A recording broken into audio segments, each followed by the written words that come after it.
পৃথিবীতে কেউ আপন না, একমাত্র আল্লাহ তাআলাই আপনার আমার সকলের জন্য আপন। পিতামাতা, ভাই বোন, আত্মীয় স্বজন, বিবি, ছেলে মেয়ে প্রত্যেকেই তাদের স্বার্থে আপনাকে ভালোবাসে। একটু স্বার্থের ব্যাঘাত ঘটলে দেখবেন তারা আপনার থেকে কেটে পড়বে। বাপ মা সবচাইতে আপন যাদেরকে ভাবেন, তারাও এই একটু সময় আপনার পক্ষে আছে, আবার কিছুক্ষণ পরে আপনার বিপক্ষে কথা বলছে। কিছু সময় হয়তো আপনাকে ভালোবাসছে, তাদের স্বার্থের কোনো ব্যাঘাত ঘটলে সাথে সাথে আপনার বিপক্ষে তারা দাঁড়িয়ে যাচ্ছে।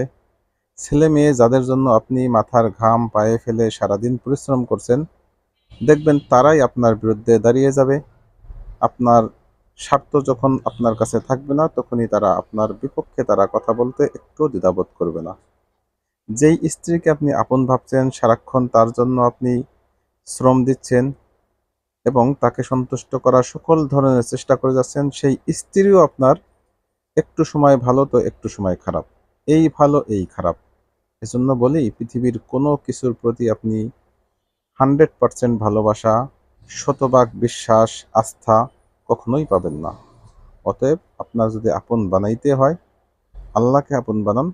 আল্লাহ আপনার বিপদ, মুসিবত, কষ্ট, দুঃখ সব সময় আপনার কথা শুনেন, আপনার সাথে আছেন এবং মৃত্যু পর্যন্ত, কিয়ামতের সময়, কিয়ামতের পরে জান্নাতেও আপনার সাথে থাকবেন একমাত্র আমার রব আল্লাহ পাক রব্বুল আলামিন। এজন্য আমরা আল্লাহকে মহব্বত করব, আল্লাহকে ভালোবাসবো, আল্লাহর কথা শুনবো এবং আল্লাহ তাআলার ইবাদত করব সর্বদা। আল্লাহ সকলকে তৌফিক দান করুক।